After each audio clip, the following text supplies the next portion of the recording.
Hi, Rachel. Hi, everybody. Welcome to September 11th. September 11th. Yeah, September 11th. Yeah. Time for reflection for a lot of us, right? Mm-hmm. Yeah, Mm-hmm. in America. Yeah. So don't want to, Day.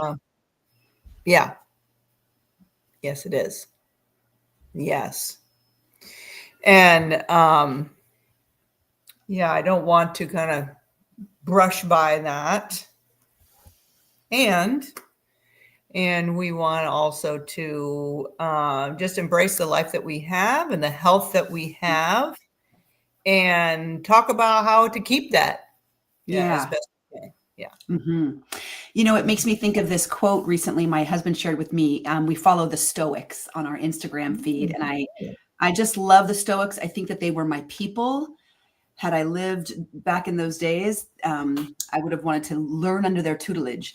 But it said, something to the effect, I'm not going to quote it perfectly, and I don't know which Stoic. It said kind of like the Stoics. It didn't say which one, but it said basically, quit griping about aging. Few people have the privilege, and I thought, oh, every day is a gift. Every day that I'm alive, even if my bones are a little creaky, or even if I'm perimenopausal, and even if aging isn't as fun as being 30, Yeah. I get to. Yeah. I get Yes. to age. At Mm-hmm. least today, I have Mm-hmm. the privilege of aging and being in this body at this age in this time. Yeah. And that is a privilege.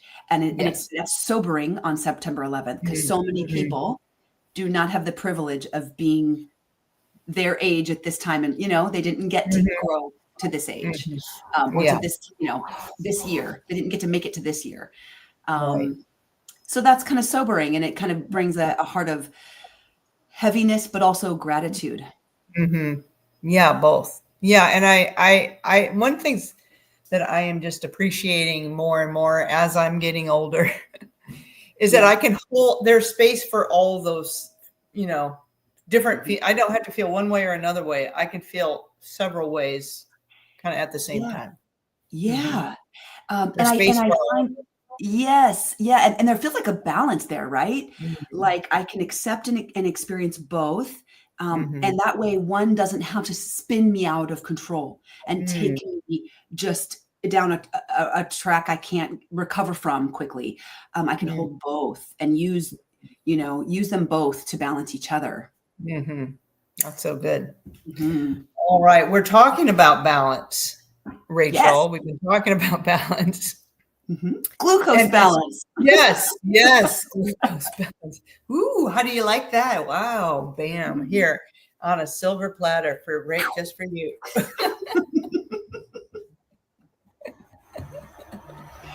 Yeah, so hacks, right? We're talking Anyway, about hacks in general, health hacks. And we wanted to continue. So we're in part one, which is all nutrition hacks. We're kind of yeah, talking that's about, right. exploring, discussing what works for us, what's worked for others, what's out there, and ways that we can invigorate our health journey, ways that we can explore and encourage and motivate our health journey. These are not quick fixes. These are Yeah, not going to solve all of your problems, and they are not the key to success. They right. are a tool, a Mhm, strategy to mhm. continue the journey. Right. Yeah, that's exactly right. And they're little mantras, little sayings, little things to keep that kind of stick like a jingle, that Yeah. sticks with you, right? Mhm. And it helps kind of navigate decisions that you're making all through the day. So, Yeah. it helps me kind of steer my health boat or Mhm. car or whatever it is in a direction that's progressing toward or maintaining or Mhm. improving my health. So, yeah, we've been talking about the glucose goddess, her 10 tips or hacks, Yeah. she calls. And we got through 6 of them, I think, last week, didn't we? We got 2 weeks ago. Oh, two. Oh, that's right. Yeah, Yeah. sorry. 2 weeks Yeah. ago. Right. 2 weeks ago. Were you That's here right. last week? I was missing. I was sadly no,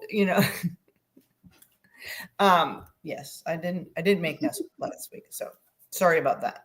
but here we are. And so 2 weeks ago we started through those 6, and we wanted to kind of finish up today, but maybe can we kind of remind ourselves of the 1, 2, 3, 4, 5, 6, just rapid fire? Yes. Yes, rapid fire. So we went through number 1, eat foods in the right order. So fiber, protein, fats, then your starches and your sugars at the end. Number 2, veggie start. Try to start your meals with a big, whatever veggies you're going to eat them at the very beginning. Start off with that small salad or those green beans or something like that. Yeah, create that mesh in your gut that everything else has to kind of travel through before it gets to the bloodstream. Yeah. And you start to stretch the stomach, you start to chew, which starts to signal the satiety hormones and things like that. Number 3, stop counting calories. Not all calories are equal. That's right. Yeah.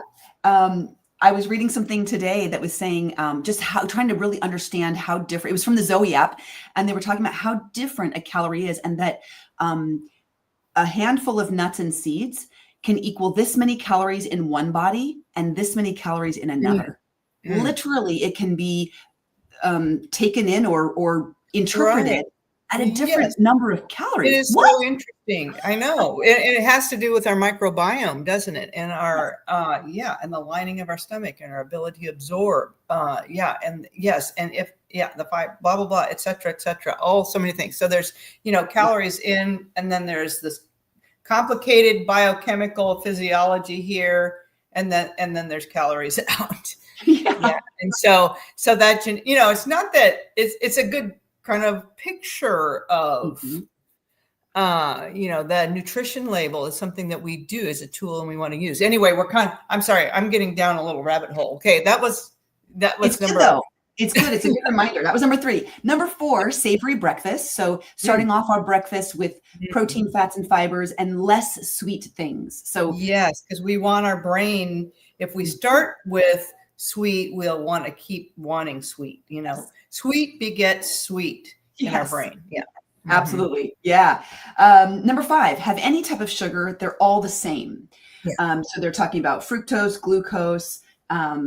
We want to get our sugars hopefully from natural, whole, real sources. But sugar is sugar, and they all the body sees kind of all of them as like sweets. Yes, for sure. And I would parse that out just a little bit. Fructose is the sweetest thing that the brain registers, the sweetest I was going to say molecule. That the brain registers fructose, and it can only be metabolized in the liver, although fructose can become sucrose. So yes, as a generic terms, yes, sugar is sugar. Yes. Now I personally like to use, when I use sugar, honey, because it carries other nutritional things with it. I don't pretend it's not sugar, and it's in my treat thing over here. I don't pretend it's not sugar, but it does have a little bit more mineral or other health value to it in my world. Yeah, it's not a health food, but it's healthier option and version of sugars. Okay, number 6 was, and that was the last one we landed on, pick dessert over a sweet snack. So if you want to eat something sweet, it's better for our glucose to have it as dessert after a meal than snacking on it in between. If you want that cookie, do not eat it at 2:00 in the afternoon on an empty stomach. That's going to send you on this roller coaster, and then you feel drained and you wonder why you're tired and can't make it through the rest of your day, or without another cookie. Yes, craving and hungry, and kind of sometimes that urgent hunger, like ravenous, because you just you gotta have it right now. Beeline to the chip drawer. Yeah. So that was number 6. Are we ready for the next 4? Yes, let's go. Okay, number 7. This is currently my fave. Vinegar can be taken as a tablespoon in a glass of water or as a salad dressing up to 20 minutes before a meal. Ideally, if you can do up to 20 minutes before a meal, this reduces the spike of your meal by up to 30%. Interesting. Yeah. Yeah, my understanding is that the vinegar, and it doesn't mean red wine vinegar, apple cider vinegar, balsamic's a little sweeter, has a little more sweetness to it. But yeah, white vinegar, rice vinegar, it helps insulin be more efficient in the cell. Yeah. It's it helps as a signaling molecule. Yeah. Yeah. Great. So, it kind of, when I think back to the old standard, you have your salad first and then you have your meal, and a salad would have oil and vinegar on it, kind of makes some good sense. Now I've got my veggie starter.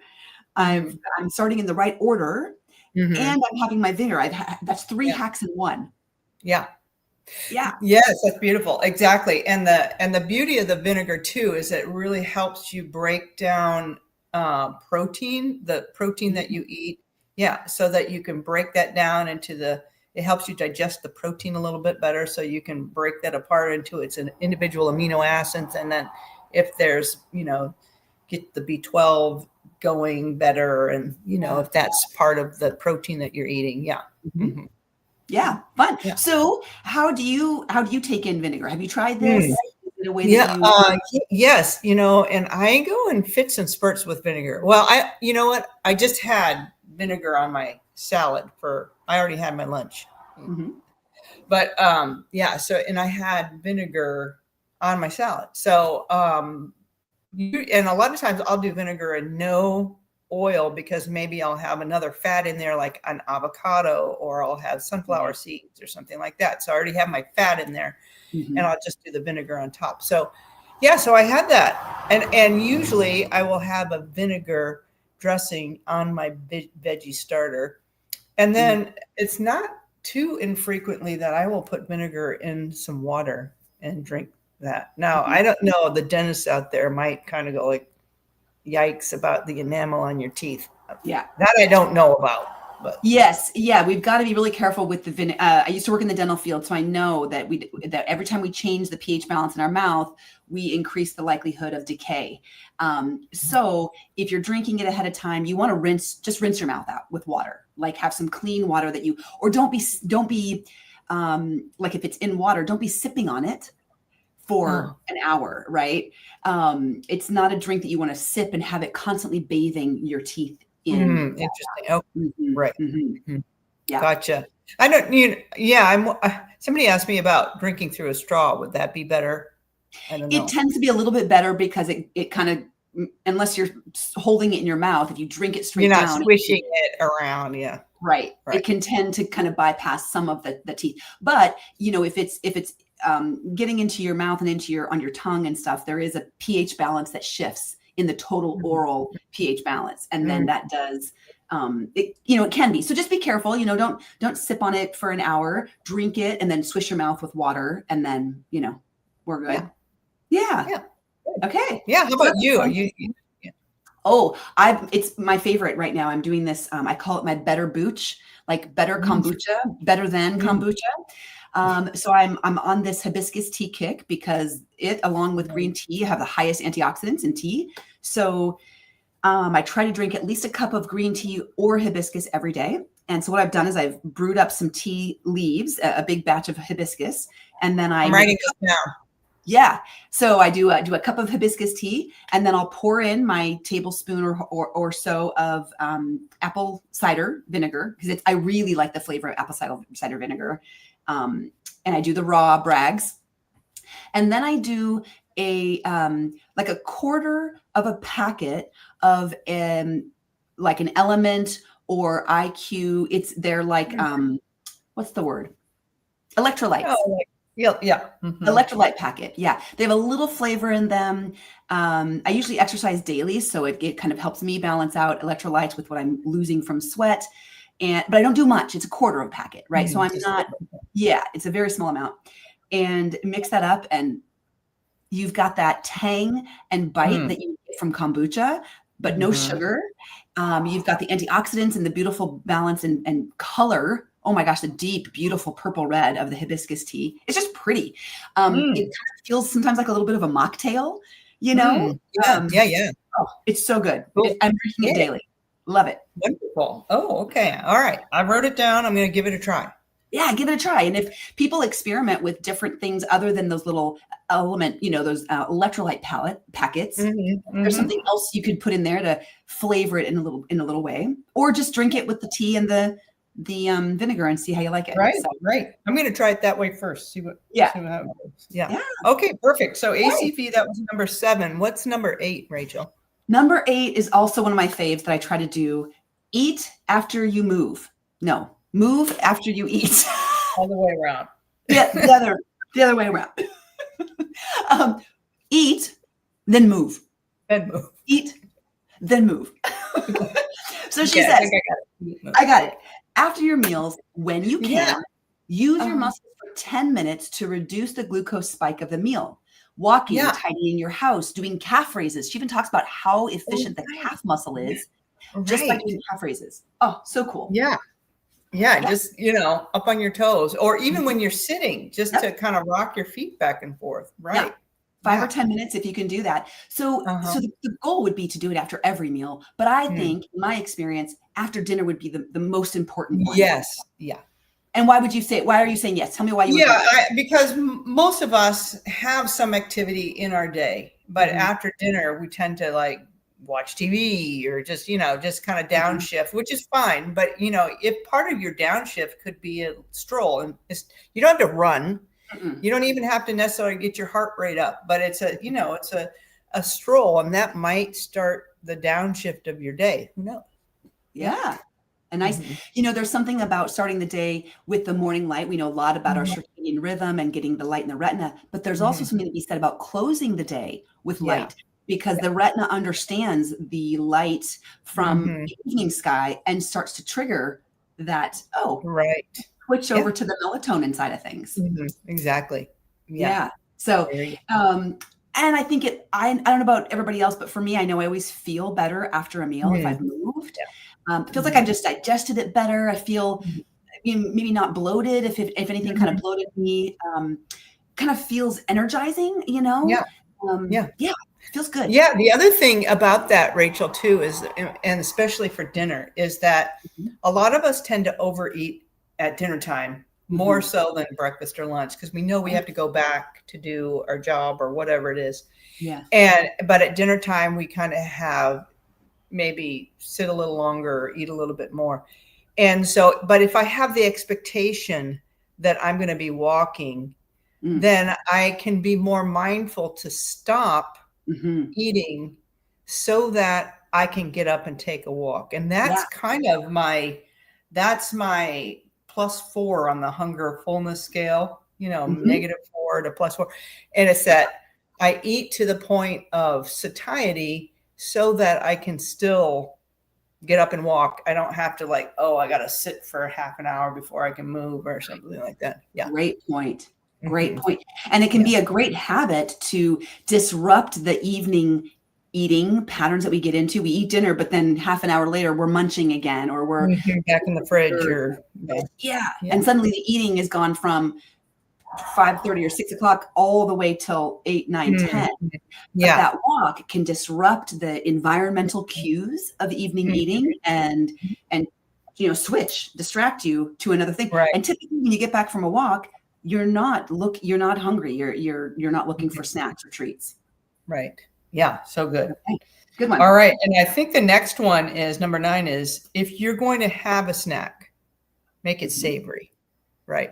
And so this is kind of the opposite or the corollary of that other one. If you're going to, the sweet, have it as your treat or your dessert. But if you're hungry for a snack, let's make it savory so that we don't keep the sweet going. And so that I think a couple of ideas here are that so it doesn't cause a glucose spike. And a third thing is if I'm hungry in between a meal for a snack, then if I'm truly hungry, I want to make sure it's true physical hunger. Right. I want to ask a couple of questions of myself. Maybe I didn't eat enough at that previous meal. Maybe not enough fiber or not enough protein. Right. And so it gets me curious. Why am I hungry between meals because I want to eat enough. The food that I'm nourishing my body with should be enough to last me 4 hours. Right. So I don't need to snack. Mm-hmm. So but if I'm hungry for a snack, then I need nourishment, and nourishment is more likely to come from savory than sweet. Yes. Yeah. Asking that question, to pause and say, am I emotionally hungry right now? Am I trying to feed something that's not hunger? If I am hungry, why am I hungry? What could I do differently next time to not feel hungry in between? And I think a really important piece here that I hear quite a bit is clients will say, well, I don't like sweets. That's not my thing. I don't have a sweet tooth. So this isn't a problem for me. And they tend to believe or think, maybe they've been misguided a little bit, that things like popcorn or potato chips or things that are not sweet are okay because they're not sweets, right? And it's not junk food, because sweets are junk food, but these things maybe aren't quite. They fall into a better category. Right. How would you respond to that? Well, so that's a great point. And the truth is that that potato chip or that cracker or that popcorn, it turns to sugar as soon as it touches your tongue. Yeah. So it might taste savory with pepper, and you might even put nutritional yeast on it, and it might have salt and taste very savory, but it's just a flavor on top of sugar. Right. It's so good. That is exactly what it is. It's a flavor on top of sugar. That's exactly right. And that's another reason why, for example, a snack, then, even if it's a handful of nuts, we want them to be, lightly roasted or raw versus honey or barbecue flavor or whatever, honey roasted or barbecue flavored. Yeah. Or whatever the Blue Diamond people put on their almonds, because there's just no stopping point, with that. There's stopping point. Oh, yeah. It's ridiculous. And that's already a high, caloric density food that we want to have small portions of. It's a very high fat, high caloric. So the portions are very tiny, but man, you put some flavors on that. You can't, it's like, Yeah, it bypasses your regular satiety system. Yeah. It's a different area in the brain. Yeah. So let's hit the last one next week. Okay. Yeah. Because close to time. Yeah. And then we could wrap up more and kind of talk. I really like number 10. This is so good. It's worthwhile spending time on because, because that savory snack, that's a little mantra that we can carry with us in our day. And it just helps us guide us to, on a healthier path. Yeah. So this is so good. Well, thank you so much. Yeah, go ahead. Real quick then, just to not leave people hanging, what would you describe or what would you offer as suggestions or ideas of a savory snack? What does that mean? Well, for example, those little mini bell peppers, or the cucumbers, maybe some hummus, a handful of almonds. Yeah. But always with the question, why did I get hungry before my meal? Yeah. Great point. Yeah. It's not necessarily normal or natural or necessary to snack. And so we got to be asking, what am I missing that my body already is hungry again? And it's a great curiosity question. Ask yourself that question and find out what you discovered. You'll be surprised. Yeah. So good. All right. Well, thanks, Rachel. I know we've got time. Are you going to tell us what's for dinner?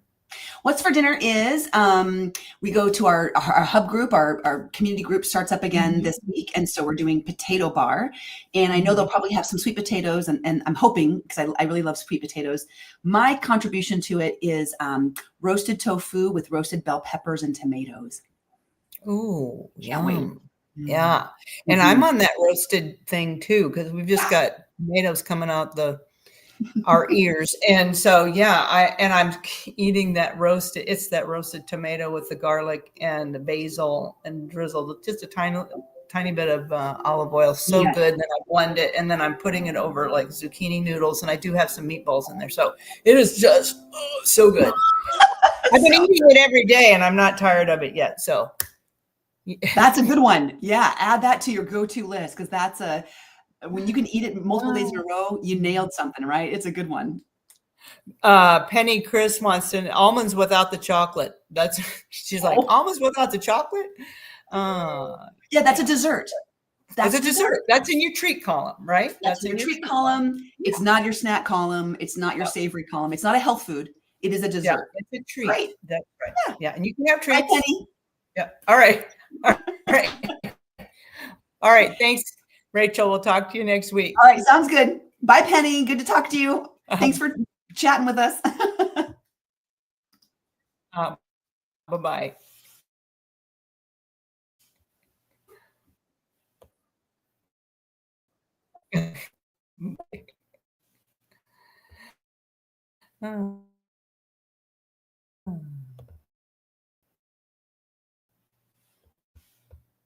Oh, here. Yeah, I'm in